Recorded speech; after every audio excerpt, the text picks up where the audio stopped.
운명을 뒤집은 자 요셉 이야기. 한 소년이 있었습니다.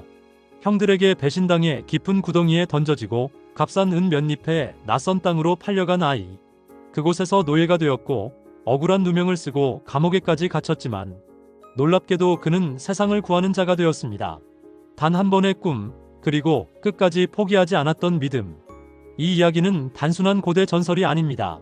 우리가 고통을 마주할 때, 상처 속에서도 의미를 찾고 싶을 때 다시 일어날 수 있는 이유가 되어줄 진짜 이야기입니다.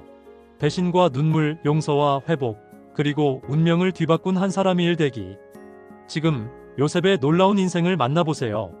가나안 땅의 저녁 하늘이 붉게 물들던 날, 야곱의 11번째 아들 요셉은 형들 몰래 들판에서 길 잃은 어린 양을 찾고 있었습니다.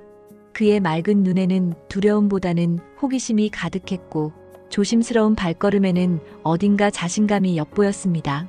17살이던 그 소녀는 아버지 야곱에게서 유난히 사랑을 받고 자랐습니다. 그의 어머니 라헬은 야곱이 가장 사랑했던 여인이었고 그녀가 낳은 아들이란 이유만으로도 요셉은 형제들과 조금 다른 취급을 받았지요. 야곱은 요셉에게 다른 어떤 아들에게도 주지 않았던 화려한 색동옷을 입혀주었습니다. 이 옷은 단지 옷이 아니라 차별이었습니다.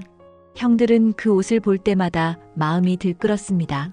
어린 동생이 아버지에게 그토록 특별한 대접을 받는다는 사실은 날마다 쌓이고 쌓여 결국 증오로 변해갔습니다. 게다가 요셉은 꿈을 꾸었습니다. 자신이 형들의 곡식단 위에 우뚝 서고 형들의 단들이 자기에게 절하는 꿈이었지요.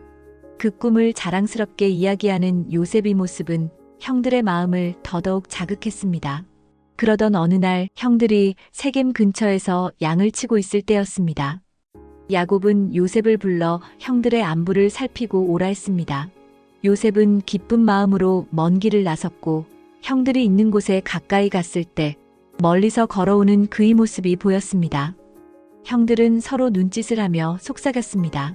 보아라, 저 꿈쟁이가 온다. 우리가 그를 죽이고 꿈이 어떻게 되는지 보자. 형들의 마음엔 형제애란 이미 사라지고 없었습니다. 하지만 르우벤은 요셉을 죽이자던 계획을 막았습니다. 그 대신 요셉을 구덩이에 던지자고 제안했지요.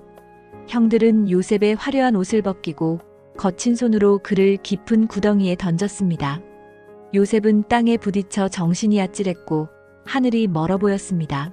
겁에 질린 채 형들의 이름을 불러보았지만 아무도 대답하지 않았습니다. 잠시 후 지나가던 미디안 상인들이 눈에 띄었습니다. 유다는 좋은 생각이 났다며 말했습니다. 우리가 동생을 죽이지 말고 차라리 그를 저 상인들에게 팔자. 피를 흘리지 않고도 없앨 수 있지 않겠느냐. 그리하여 요셉은 20세겔의 은을 받고 낯선 상인들의 손에 넘겨졌습니다. 그들의 낙타 등에 실려 그는 아버지의 품을 떠나 이집트로 향하는 먼 길에 오르게 되었습니다. 가나안의 하늘 아래 어린 양을 찾던 그 소녀는 이제 모래바람 속에 고개를 떨군 채 노예의 운명을 맞이하고 있었지요. 한편 야곱은 찢긴 색동옷을 손에 쥔 채 울부짖었습니다. 형들이 요셉이 옷에 염소피를 묻혀 가져왔을 때 그는 짐승에게 찢겨 죽은 줄 알고 망연자실했습니다. 내가 죽는 날까지 요셉을 위하여 슬퍼하리라. 그의 가슴은 찢겨진 옷처럼 무너졌고 집안에는 깊은 침묵만이 감돌았습니다. 이집트에 도착한 요셉은 바로의 신하 중 하나였던 보디발의 집에 팔려 들어갔습니다.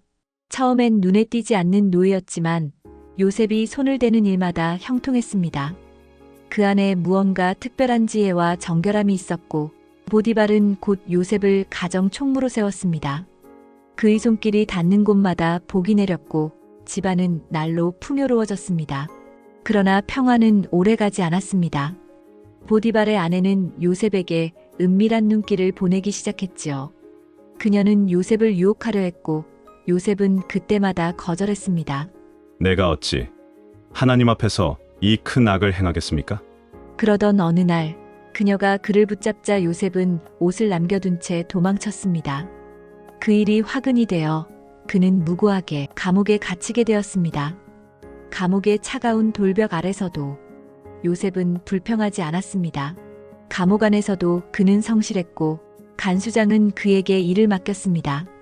어느 날 바로의 술 맡은 관원과 떡 굽는 관원이 같은 날 꿈을 꾸었습니다. 두 사람은 불안한 얼굴로 요셉에게 꿈 이야기를 들려주었고 요셉은 하나님께서 주신 지혜로 그것을 해석했습니다. 술 맡은 자는 사흘 안에 복직되고 떡 굽는 자는 사흘 안에 죽을 것이라는 예언이었지요. 모든 일이 그대로 이루어졌습니다. 요셉은 술 맡은 자에게 자신을 기억해달라 당부했지만 시간이 흘러도 그는 감옥에 남겨져 있었습니다. 그러던 이른 새벽 궁 안에 어지러운 기운이 돌았습니다. 바로가 2개의 이상한 꿈을 꾸었던 것입니다. 마른 소가 살찐 소를 삼키고 마른 이삭이 풍성한 이삭을 삼키는 꿈이었습니다. 아무도 그 꿈을 해석하지 못하자 그제야 술 맡은 자가 요셉을 떠올렸습니다. 요셉은 급히 불려나와 머리를 깎고 옷을 갈아입었습니다. 바로 앞에서 그는 담대히 말했습니다. 이 꿈은 하나님께서 바로에게 보여주신 것입니다. 이 땅에 7해의 풍년이 오고 그 뒤에 7해의 흉년이 따를 것입니다. 흉년은 풍년을 모두 잊게 만들 것입니다. 지혜로운 자를 세워 곡식을 모아 저장하십시오. 바로는 그를 바라보다 이내 선언했습니다. 이보다 더 지혜롭고 신에 감동된 자가 어디 있겠는가? 내가 이 일을 맡아라. 요셉은 하루아침에 이집트의 총리 대신이 되었습니다. 어린 시절 형제들에게 배신당했던 그 소녀는 이제 거대한 나라의 곡식 창고를 책임지는 자리에 오른 것이었습니다. 시간이 흘러 흉년이 시작되자 가나안의 형제들도 곡식을 구하러 이집트에 내려왔습니다. 그들은 총리 요셉 앞에 엎드려 절을 했고 요셉은 형들을 알아보았지만 형들은 그를 알아보지 못했습니다. 요셉은 마음속에 북받치는 감정을 억누르며 형들을 시험했습니다. 베냐민을 데려오게 하고 은잔을 숨기고 끝내는 그들이 서로를 지키려는 모습을 보며 그는 더 이상 견디지 못했습니다. 요셉은 자리를 박차고 나가 큰 소리로 울었습니다. 돌아와 그는 떨리는 목소리로 말했습니다. 나는 너희가 팔았던 요셉이다. 형들은 숨이 멎은 듯 놀랐고 그 앞에 엎드렸습니다. 그러나 요셉은 그들을 원망하지 않았습니다. 두려워 마십시오. 하나님이 생명을 구원하시려고 나를 이곳에 먼저 보내신 것입니다. 야곱은 아들의 소식을 듣고 눈물을 흘렸습니다. 그는 온 가족을 이끌고 이집트로 내려와 요셉을 다시 품에 안았습니다. 긴 세월에 그리움이 흘러내렸고 가족은 기근을 피하여 고센 땅에 자리 잡았습니다. 야곱은 죽기 전 아들들과 손자들에게 축복을 남겼습니다. 그리고 요셉에게 말했습니다. 내가 죽거든 나를 가나안 땅에 묻어다오. 세월이 지나 야곱이 세상을 떠나자 형들은 다시 두려워했습니다. 혹시나 요셉이 이제야 복수하려 하지는 않을까? 하지만 요셉은 말했습니다. 형들이 나를 해하려 하였지만 하나님은 그것을 선으로 바꾸셨습니다. 나는 형들과 자녀들을 기르리이다. 요셉은 오래 살다 죽을 때 가족들에게 말했습니다. 하나님께서 반드시 너희를 돌아보실 것이다. 그때 너희는 내 뼈를 가지고 올라가라. 요셉의 뼈는 훗날 이스라엘 백성이 약속의 땅으로 돌아갈 때 함께 옮겨졌고 그 이름은 이스라엘 역사 가운데 오래도록 살아 숨쉬게 되었습니다. 노예였던 소년, 꿈을 꾼 자, 감옥의 죄수, 그리고 온 나라를 구한 총리. 요셉의 인생은 어쩌면 우리 모두가 지나가는 이야기와도 닮아 있습니다. 눈물 속에서 피어나는 소망, 배신 너머에 있는 계획, 그리고 고난을 지나 꽃피는 용서와 회복의 이야기. 그것이 바로 요셉의 이야기였습니다. 요셉의 이야기는 구약 성경 창세기 37장부터 50장까지에 기록되어 있습니다.